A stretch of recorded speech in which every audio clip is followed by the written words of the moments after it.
Hi, my name is Jeannie, and this is Bisaya in America. And the topic for today is hell yeah. Let's talk about the R word. So I saw my client. I saw this. This was not my area. I'm not gonna mention any areas or names or anything like that because it's not really relevant. It's the behavior that's relevant. Anyway, I was seeing a client, and this client decided to say the most hateful and the most prejudiced thing that he can think of. Anyway, basically he said, and this is what he said. He said so I left a voice message and on his phone, and of course, I wasn't born in America, so my English, I don't have an American accent. I literally do not, because I did not learn English in America. It's my second language. I've spoken English since I was 5 years old, and maybe even younger. But it's the medium of instruction in my country, which is in the Philippines. And so I will never have an American accent because I was not born here, didn't learn English here. Doesn't mean that I don't speak English. I do. Anyway, so I left a voice message on this client's phone, and then so the following day I was there. I showed up for the appointment, and he said he couldn't really understand what I was saying on the phone, and that I had an accent, and he really couldn't understand anything because of that accent. And he proceeded to say that I don't speak English because I have an accent, but he perfectly understood what I said. Of course, we were communicating with each other in English, and I told her, I'm sorry, I speak 3 languages, that's Bisaya, Tagalog, and English, and, I know a little Spanish and some little French, but that's not really relevant. I'm not really fluent in these languages, but I distinctly remember that he could understand me behind my mask because we were communicating with each other. And then he proceeded to say the most ugly thing. He said, oh, I wish that, the people that they send from other countries, before they send them here, I wish they would speak English, or they would teach them how to speak English. Oh, so literally he could understand me, and I was obviously speaking in English. And of course, I don't have a perfect American accent because, again, I am not a native American speaker. But he decided to say, yeah, just because you have an accent doesn't mean you speak English. For him, having an accent meant I am not an English speaker, even if I am. So that's the ugly side, and that was really the most overt racism I experienced. I did have some I would consider is this racism or is this not racism, but I did feel uncomfortable when I was living in another part of America. I'm not going to mention the name of the state or the demographic. Anyway, apparently they have not seen an Asian before or someone from Southeast Asia, and 2 clients stared at me the whole time I was doing my evaluation. So I do evaluations, and I do visit their homes, for my specific clientele. And what happened was they just stared at me, and one of them decided yeah, I don't think you're competent because you don't look American, you're not Caucasian, so therefore, yeah, I'm not going to take what you just said. or evaluated. So the results of my evaluation were not validated, and I felt like, oh, is this racism? But she did change her tone when she so we were speaking on the phone, and I guess, I spoke English enough with an accent that was neutral, and she didn't expect when she saw me in person, her eyes widened. She had not seen an Asian before, and she was just staring at me the whole time. And then another client too was just staring at me like, and was in a corner and just looking at me like really funny. And I'm like, is this racism or not? I don't know. But yeah, I do remember I worked in this building, and apparently they made allegations that like I stayed in their parking lot for over 20 minutes. And I'm like, dude, what am I going to do in a parking lot for 20 minutes? I have like a quota. I have to travel far. Like, I think some of my clients were an hour away, and I have to drive an hour away. I don't even have time to eat lunch. I just drink like an energy drink, or like, a protein shake or a drink. And that's all I do. I don't dilly-dally in a parking lot. But apparently they had surveillance cameras, and they saw me, dilly-dallying or just waiting in my car for 20 minutes. And then they were like accusing me of something. And I'm like, dude, I don't do that. Anyway. And only for me to find out that the last Asian, also Filipino, was also in trouble because of like they were accusing that person. I don't know how true, but they were accusing that person of doing something that they basically like fudging their time or something. And I'm like, what kind of place is this? Like, do they surveil everybody, or is it just me? But I did notice that every time I would go in this establishment, people would just stare at me because apparently they have not seen an Asian like me. So it's like, it's pretty weird, and it's like it has no place in this society anymore, because like we are more connected than ever. There's air travel, there's YouTube, there's the internet. Everybody looks different. We have different skin colors, different like features and stuff, and some of us do come from Asia and other parts of the world. For me, that was just weird and unacceptable. But I've had that like questioning, like, is this racism, or am I being targeted, or I'm just being paranoid? But I kid you not, I did not feel that when I was living in the Northeast. In fact, I was surprised because like they literally just want someone who's competent enough to do the job to just do the job. So in the Northeast, and I lived in New Jersey, New York area for years, and I did not feel that I was not wanted there. Everybody was different color. No one cared what you looked like, man. I mean, like, you could be yellow, pink, or blue. As long as you do your job and you do it well and you do it correctly, you're not going to get in trouble. They do not care what your ethnicity is. Just go do your job. And that's what I loved. Like, on my first day of work, I did a PRN job. Like, it's a part-time job. And then the supervisor was like, yeah, give me your stuff. You're going to start soon. You're going to start in a few days. You can start as soon as you want. And then this is your area. Here, boom. And that's it. There was no question about my ethnicity. Didn't question, like, where did you come from? No.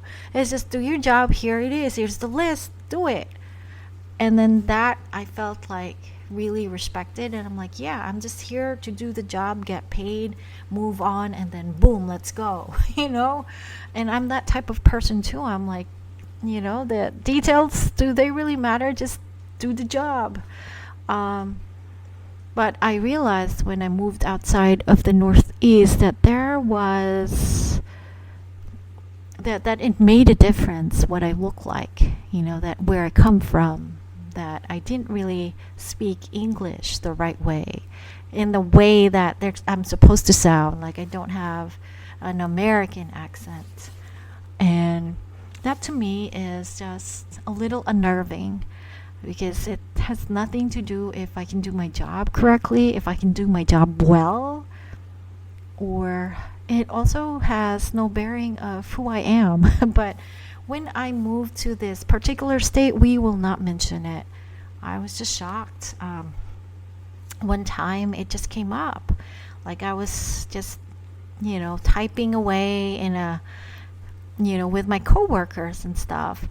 And apparently the subject of my race came up. It's like literally like, oh, did you know that you're the only non-white person here? I'm like, yeah, so what? And you know what's so weird? I didn't notice until that very moment that was supposed to be the case. Like I didn't realize, like, oh my God, they are all white. It never crossed my mind because I was just there to work. I literally and it was like, oh, so should I be more conscious then of what I look like? Because I'm not even conscious that these people are white. Didn't care. I mean, they're human beings. They're doing their job. I'm doing my job. Doesn't care. I don't care. Doesn't matter. But apparently it mattered enough for them. And luckily, though, there was like a African American girl that worked there after me, and then there's like another person of another ethnicity that worked there too. So it became more diverse. But the thing is, like, I didn't even realize that I was not, I didn't notice that they were white. I did not, because I was like, okay, is it relevant to my job, to my, existence? No, they're human beings. And then I also didn't notice that I was Asian. Like, I was just like being me. But apparently it matters to people. And then like what really sort of really annoyed me is that like I feel like so they were talking about me being a Filipino, and then like one of them said like, oh yeah, we know someone that's a Filipino, but he wasn't a very good guy. He is like an asshole or something like that. And I was like, okay, what does the guy, yes, he's Filipino, but even if he's like an a-hole, like what does that have to do with me? I don't know this guy. I've never met him. And what does his behavior have to do with me? I'm not responsible for his behavior. It's like literally saying like, oh, this American did something bad. Like, do you mean that all Americans should be responsible for that guy's behavior, or every white? I don't know. It was weird, and I'm like, okay. But apparently some people just see color, and which is kind of sad, because like it should be based on your personality, man. Like, it's like, oh, I like you, I like your personality, I like what you do, that's it. But people see skin color, which is superficial to me, because it's like we're all human, and it's just skin color. If you breed, a yellow human with maybe a black human or a white human, they're going to be human at the end of the day. It's not going to change who they are. But yeah, and that's America for you. It's like, just never realized, and I think I've been insulated because in the Northeast, like it's not really that relevant, except maybe some parts of the Northeast, I don't know, but where I lived, it wasn't really relevant what I looked like, where I came from. Just do the work. But unfortunately, not in some parts of America, it's going to be relevant and it's going to matter. And unfortunately, you just have to develop thick skin if you're not from this country. If you're Filipino, you will encounter that, which is kind of sad, because we live in an age of like, we're more connected than ever because of the internet and people, like air travel, we're connected to the globe literally. But that sort of thing matters, which I don't like. And anyway, yeah, but the thing I encountered like a couple weeks ago, and it's still fresh on my mind. That really upset me because it was like a prime example of like being prejudiced. It's like, and also like, dude, like American accents that like did he know that English is not the it's not exclusive to Americans. The Europeans, like the British, they spoke it first. It's a combination of English and some Germanic language and other like hodgepodge of languages. And literally, in Europe, there's different ways to speak English. Like there's different accents, and not just in Europe, but in the Commonwealth countries. There's the British accent. There's even in Great Britain as well. There's a diversity as well. The Irish accent, Scottish accent, and then there's like Londoner accent. That's all English, but in a different accent. Also, Australia has accents as well, like Australian accent, the Kiwi accent, whatever, it's all English. It's different accents. It's all English. It's the same language. Yeah, you may speak it a bit funny. The accent might be wonky. It may not be to your liking, but it's English. It's the same language. And if you cannot detect the nuances in the accents, and you think that it's a different language because it's spoken in a different accent, maybe you need to have your ears checked. But anyway, so just that really encapsulates the narrow-mindedness and the small-mindedness of some people that live in this country, which is really, really like, sometimes it's like really frustrating. It makes me sad, very sad, because it made me sad because after the session, I felt like crying, and I'm like, dude, like this is so prejudiced and also at the same time stupid.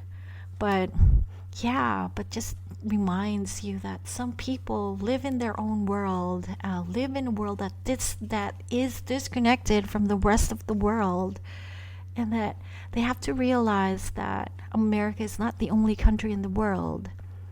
And America may be great, but it's not that great. There's also that there's like how many countries, like 192, no, maybe 195 countries in the world, or maybe I have to Google that. I think it's 195. There's like over 200 countries in the world, and maybe like less than a third of them speak. There are 195 countries in the world today. Wow, that's so weird. I didn't even ask Siri, but she answered my question. There's 195 countries in the world today. That's kind of weird. She's listening. Okay, that's creepy. Anyway, so there's 195 countries in the world. And, just a small handful of them speak English. There's like 8 billion people now in the world, and not everybody speaks English. So how disconnected do you have to be to think that, English is the only language and you shouldn't speak English in a certain accent or particular accent, and just because you have an accent doesn't mean you're speaking English. And just because, and how sad is it, like if you think that, English is the best language. There's other languages. I love Bisaya and Bisayan. It's like really full of humor language. I can't explain it, but it's like when you tell a joke, it's so different in Bisaya. And I feel so sad because I only speak 3 languages. I want to speak more, and I know some languages, phrases and stuff, but I'm literally jealous of people in the EU that can speak multiple languages, 5 languages, 6, 10, because we should all celebrate the diversity and like just the richness of humanity that we have thousands of languages. I don't even know how much, but languages we have, but we literally have thousands of languages and dialects. And then there's different ways to say tomato in different languages, And to think that you are superior only because you live in a certain country in a particular and you speak English only, that's not a cause to feel superior. That's a cause to feel sad if you think that you're somehow far superior than the other ethnicities or other citizens of the world, just because you think that you live in the greatest country in the world, which it is great, but it's not as great as one would think, yeah. And anyway, if you have a story about your experience here in America, email me at homeofgenie@gmail.com. And yeah, if you feel that you need to express something, your frustration, and yeah, I don't know, I think people should travel more, and they should just learn to love other cultures as well. And it is so very natural for me. Like, I'm dating someone right now outside of my race, and someone who has a different religion than I do, and it just opens up your eyes that you, instead of seeing the differences, you see the similarities. And I think I'm proud of that. If there's something I can be proud of, is that I'm open enough to date someone with, different race than I am, and different upbringing, but at the same time to love that human being for the human being that they are, not because of their and their nationality or their race or whatever, but to just see them as a human being and to love that human being for just the human being that they are. So anyway, please be kind to each other, and I hope you listen to my other episodes, and yeah, be kind to people, and just be nice. Thank you for listening. Bye-bye.